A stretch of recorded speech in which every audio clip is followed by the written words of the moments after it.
Assalamualaikum Ibu Yuniangsi. Waalaikumsalam, Ibu Apa Ke. kabar hari ini? Alhamdulillah luar biasa baik, Bu. Ibu Ke, apa kabar juga?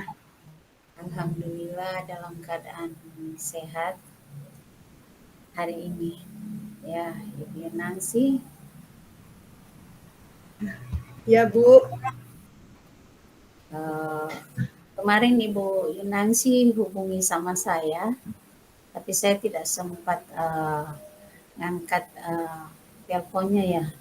Mungkin ada yang perlu Ibu Yunangsi eh, bicarakan dengan saya. Iya, Bu, ada yang ingin saya eh, tanyakan sama Ibu Kepala Sekolah mengenai keadaan siswa yang tidak sering atau kurang sering masuk dalam mata pelajaran saya. Oh, jadi itu tujuannya Ibu Yunangsi menghubungi saya karena mungkin Ibu Yunangsi itu jadi satu permasalahan ya yang Ibu Yunangsi hadapi mengenai siswa Ibu pada saat pembelajarannya Ibu itu tidak mau masuk atau tidak mau ikut pembelajarannya Ibu saat pembelajarannya. Iya, Bu. Oh.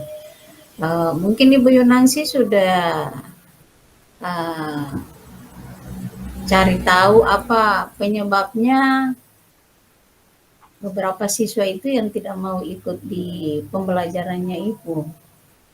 Ya, saya sudah mencari tahu kendala siswa saya di kelas 11-8, kenapa mereka tidak sering masuk dalam pelajaran saya.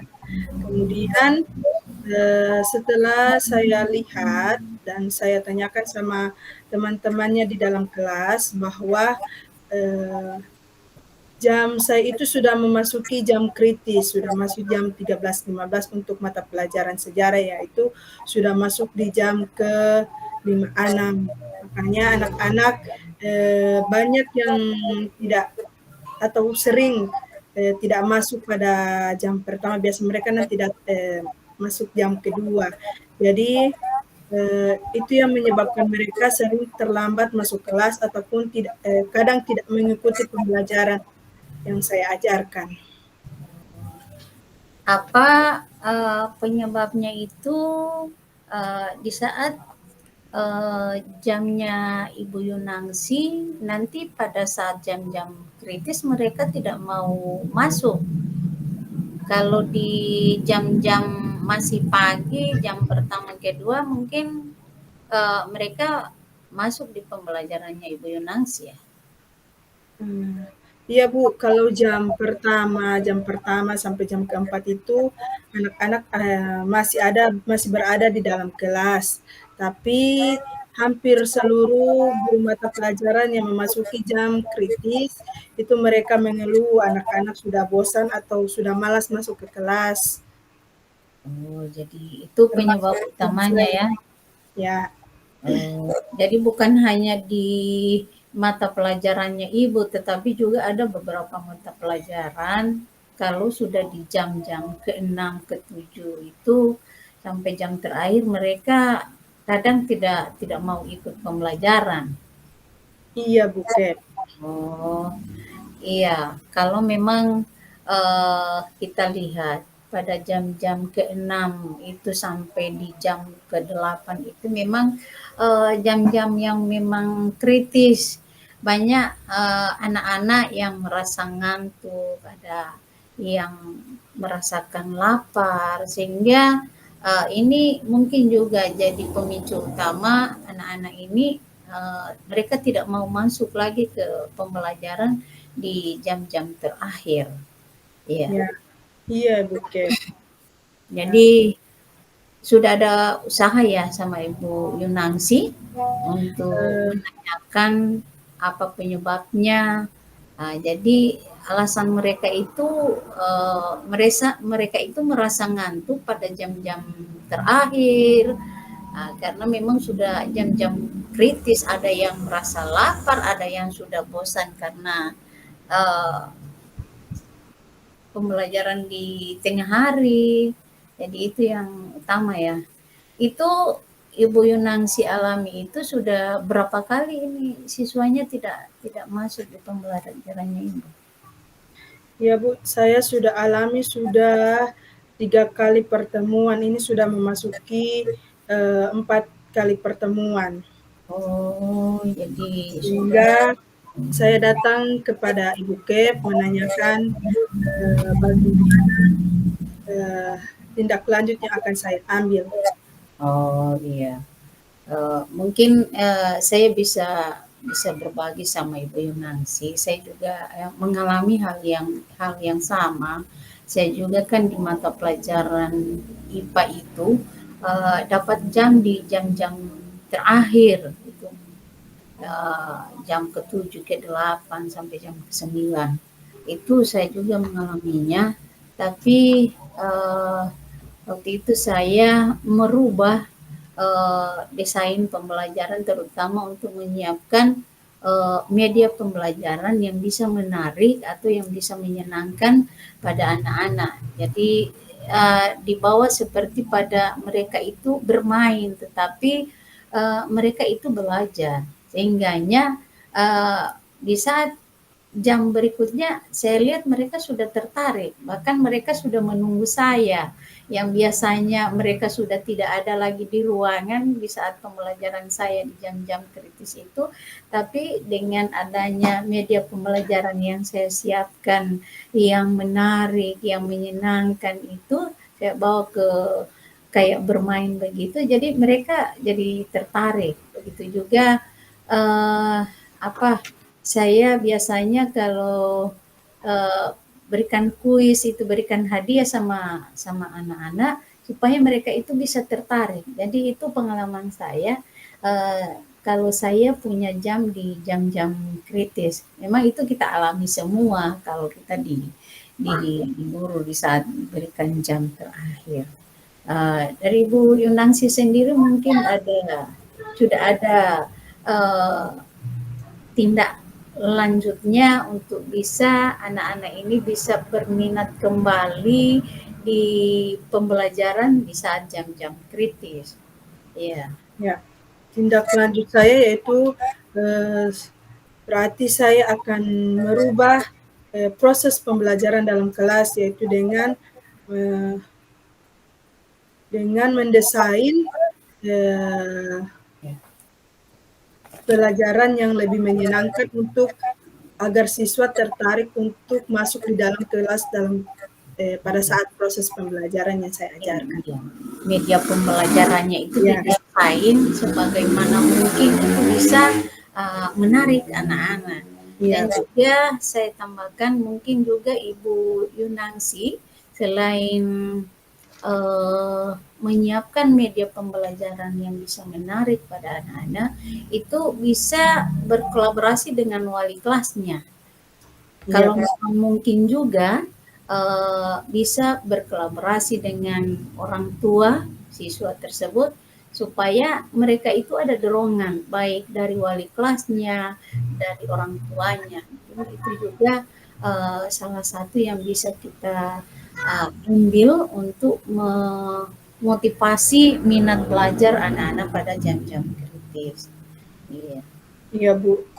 Saya juga sudah mengambil langkah untuk sudah menyampaikan sama guru BK agar kiranya guru BK bisa memberikan bimbingan atau arahan kepada siswa tersebut.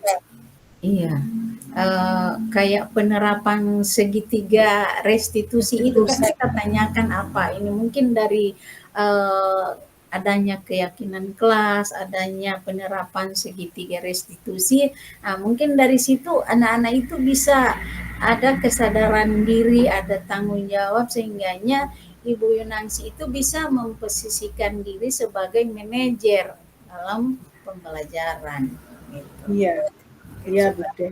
Yunasi. Saya Iya, sudah berusaha untuk jadi guru yang menyenangkan di kelas. iya. Jadi perasaan Ibu Yunansi sekarang bagaimana ya setelah kita Eh, berbincang-bincang mengenai masalah yang Ibu Yunansi hadapi? Apakah Ibu Yunansi sudah ada merasa gimana ya dengan perbincangan kita sekarang ini?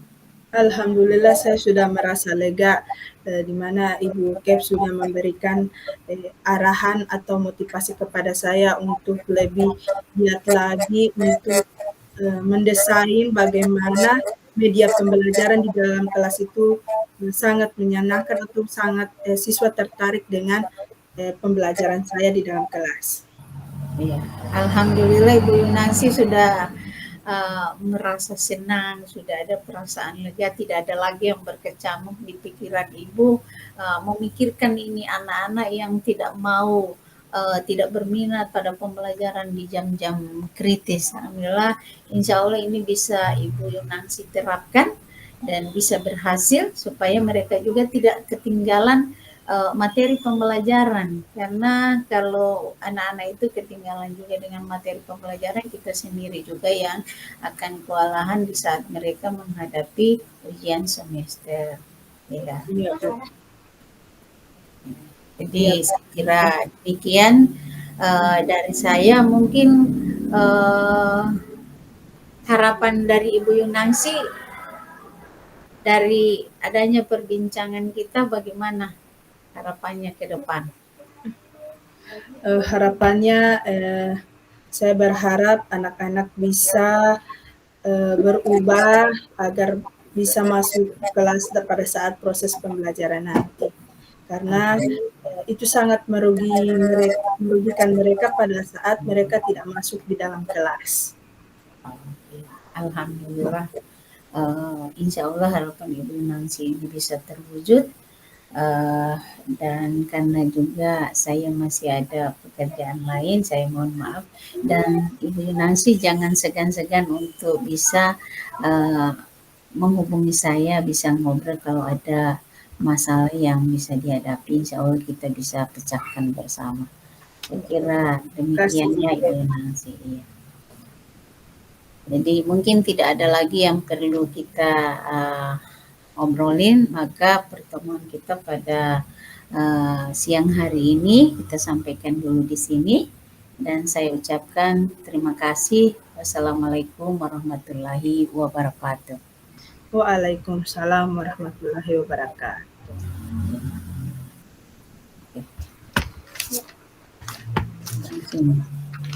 Bismillahirrahmanirrahim. Assalamualaikum warahmatullahi wabarakatuh. Waalaikumsalam warahmatullahi wabarakatuh. Apa kabar Ibu Kep? Alhamdulillah, masih dalam keadaan sehat-sehat, tetapi ada sesuatu yang mengganjal di pikiran saya. Hingganya saya tadi itu menghubungi sama Ibu Nancy. Saya ingin ngobrol dengan Ibu Nancy karena ada sesuatu yang ingin saya bicarakan dengan Ibu Nancy. Kira-kira apa yang Ibu Kep rasakan saat ini sehingga menjadi beban pikiran Ibu Kep? Tujuan saya menghubungi Ibu Yunansi itu karena ada sesuatu yang saya pikirkan. Itu saya berhadapan dengan guru-guru saya. Ada salah seorang guru saya itu dia sering datang terlambat ke sekolah, yang biasanya kalau kita dikatakan terlambat itu pada pukul 7.30 mungkin batas untuk kita terlambat. Tapi kalau sudah jam 8, jam 9 itu memang sudah memang agak janggal lah. Apalagi kalau guru tersebut itu dia ada di jam pelajaran di jam pertama kedua. Jadi ini yang jadi beban pikiran saya selama ini. Jadi itu yang ingin saya obrolin dengan Ibu Yunansi. Apakah sudah ada cara atau pendekatan yang sudah Ibu lakukan kepada teman-teman guru yang berada di sekolah? Eee, Kalau saya sih ini di sekolah saya itu tinggal hanya seorang guru saja yang belum mau berubahlah, mengenai disiplin kehadirannya. Saya sudah berusaha, melalui rapat bersama saya sudah ingatkan, bahkan saya merubah daftar hadir, yang tadinya daftar hadir itu sudah ada, daftar nama yang paten, sehingga di situ tinggal menulis, waktu jam tiba dengan jam pulang. Jadi saya merubah, belum ada daftar nama. Jadi siapa yang lebih awal datang, jadi dia berada di nomor satu. Nah, tujuannya saya membuat daftar hadir seperti itu supaya kalau biasanya kita lihat, oh nama saya ini sudah di nomor-nomor terakhir, berarti saya sudah terlambat itu. Apalagi kalau kita lihat di situ jamnya sudah jam 8, sudah jam 8.30. Nah, itu tujuannya saya supaya ada introspeksi diri. Karena oh nama saya ini selalu di bawah, berarti itu sudah termasuk terlambat. Nah, tetapi hal itu hanya berjalan mungkin 1-2 minggu. Setelah masuk lagi ke minggu berikutnya, balik lagi itu penyakit itu datang terlambat, bahkan sudah jam 9, bahkan saya juga sudah mengundang yang bersangkutan, seperti saya ambil langkah segitiga restitusi, saya sudah eh, tanyakan apa penyebabnya. Ternyata eh, guru saya ini punya 3 anak yang masih kecil-kecil, sehingga alasannya dia masih mengurus anak-anaknya yang ada yang ke TK, ada yang ke PAUD, ada yang ke SD. Hingganya ini yang membuat dia sering terlambat. Tapi saya berikan mungkin eh, karena anak-anak ini kan mau tidak mau harus kita asuh, harus kita bimbing. Jadi saya berikan solusi, kalau bisa kan keduanya juga, dia sebagai guru, suaminya sebagai polisi, jadi kan punya kelebihan, mungkin bisa panggil yang bisa menjaga atau mengurus anak pada pagi hari. Karena saya juga tidak enak dengan teman-teman kalau ibu sering terlambat. Jadi tapi itu setelah saya panggil yang bersangkutan, itu hanya berlangsung mungkin 1-2 minggu. Setelah itu datang lagi, itu saya bilang saya buatnya seperti apa hingga guru saya ini bisa berubah dan anak-anak saya itu tidak merasa dirugikan. Jadi seperti itu, Iya. Apakah Ibu kepala sekolah sudah memberikan contoh kepada teman-teman Ibu yang berada di sekolah? Iya, itu saya berikan contoh, sejak saya bertugas di sekolah itu memang sudah ada bisikan, ibu harus merubah. Saya bilang, ada teman saya yang bilang, ibu harus merubah. Saya bilang, apa yang harus dirubah? Ini kedatangan guru-guru ibu. Saya bilang, oh seperti itu. Jadi kalau begitu saya bertugas di sekolah itu, jadi saya langsung merubah daftar hadir. Itu yang lainnya itu langsung berubah. Cuma yang satu ini enggak saya undang, bahkan saya bilang kalau begini saya tidak akan tanda tangani rekomendasi untuk tagihan TKOD-nya. Tapi itu tidak jadi apalah sama guru saya, tetap dia datang terlambat. Ini yang selama ini saya bilang saya berkomunikasi dengan guru-guru, sebenarnya saya ini sudah berusaha, bahkan saya berusaha jam 6 itu sudah hadir di sekolah, bahkan saya tinggal di sekolah supaya saya bisa berikan contoh. Jadi kalau memang saya terlambat itu saya memberitahu lebih dulu, masih ada urusan, itu pun saya kalau terlambat itu karena urusannya saya dengan sekolah, bukan memang sengaja saya buat terlambat. Karena saya ingin memberikan contoh kepada guru-guru saya. Begitu juga teman-teman sudah berikan contoh, mereka sudah berusaha. Tapi tetap tidak berubah. Jadi seperti itu.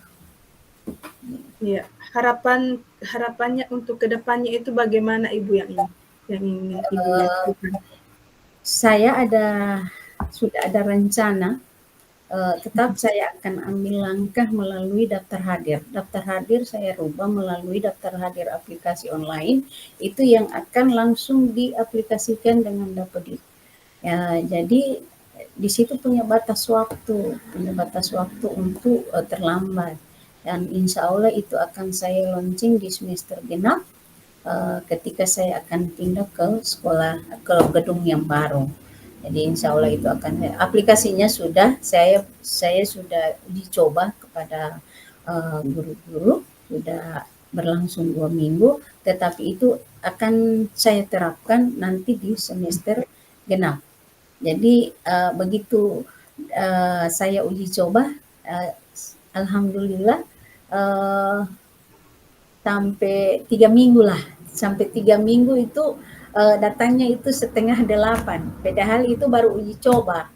Nah, mudah-mudahan di semester genap itu memang sudah paten saya akan terapkan daftar hadir online ini, yang aplikasi asisten ini, itu bisa merubah dirinya, kesadaran dirinya untuk disiplin kehadirannya. Jadi itu rencana saya ke depan, Ibu Yunansi. Ya. Baik Bu Kep, kapan kira-kira waktu yang bisa kita lihat di depannya, melihat progresnya? Saya sudah uji coba dari minggu kemarin, dan masuk ke minggu ini, sudah masuk minggu kedua. Saya lihat di minggu kemarin itu, alhamdulillah itu selama 5 hari ada datang, ada yang 7:30, ada yang datang cuma sampai di jam 8. Sudah tidak ada selama 5 hari itu, tidak ada lagi yang 8:30, sudah paling anunya itu jam 8. Dari 5 hari itu, 3 hari dia sudah hadir di sekolah, ada 7:15 hari Senin, baru lainnya di 7:30. Baru yang 2 harinya itu dia memang beritahu di grup dia agak terlambat, tapi terlambatnya itu sampai di jam 8. Karena tadi saya tidak ke sekolah, masih ada kegiatan di kabupaten, jadi saya tidak pantau apakah dia datangnya jam berapa. Seperti itu. Mudah-mudahan ini dan itu akan berlangsung secara paten, aplikasi online ini, daftar hadir asisten ini, itu saya akan terapkan di semester genap. Insya Allah di bulan Januari nanti 2024. Jadi itu. Insya Allah ke depan Ibu Kep atau kita semua yang berada di dalam sekolah ini bisa melihat progres ke depannya nanti. Iya, jadi itu rencana saya ke depan, Bu Nancy. Ya, apakah masih adakah beban yang ada di pikiran Ibu kepala sekolah untuk saat ini? Alhamdulillah saya dengan berbincang-bincang sama Ibu Yunansi sudah bisa merasakan agak lega, sudah agak ringan ini pikiran, karena beban sebagai seorang kepala sekolah itu bukan hanya memikirkan gurunya, tetapi semuanya itu dipikirkan, dari siswanya, bangunannya, sarana, ini yang dipikirkan oleh kepala sekolah. Malah saya tersita waktu ini hanya memikirkan satu orang guru yang bermasalah. Alhamdulillah hari ini saya berbincang-bincang dengan Ibu Nancy, sudah ada ide yang masuk, dan mudah-mudahan harapan saya juga insya Allah ke depan ini guru saya bisa berubah, sadar akan sebagai tanggung jawab dia sebagai seorang pendidik. Jadi seperti itu ya. Insya Allah kita bisa berdoa bersama Bu untuk kemajuan sekolah kita. Ya. Terima kasih Bu Kep sudah bersedia untuk mau berbagi apa yang Ibu pikirkan untuk mengembangkan sekolah ini. Ya, terima kasih Bu Yunansi atas bantuan ide yang sudah diberikan, sudah mau diajak ngobrol dengan saya. Mudah-mudahan ini menjadi satu motivasi untuk saya bagaimana saya menanamkan tanggung jawab kepada guru-guru saya, sehingganya guru-guru saya itu akan sadar mengenai tanggung jawab, terutama mengenai disiplin kehadiran, karena itu memang kewajiban kita sebagai seorang PNS. Jadi saya kira demikian. Ya, terima Terima kasih ya Ibu Yunangsi. Insya Ya, Allah kita sama-sama dokter. bisa bertemu kembali. Ya, sekian. Assalamualaikum warahmatullahi wabarakatuh. Waalaikumsalam warahmatullahi wabarakatuh.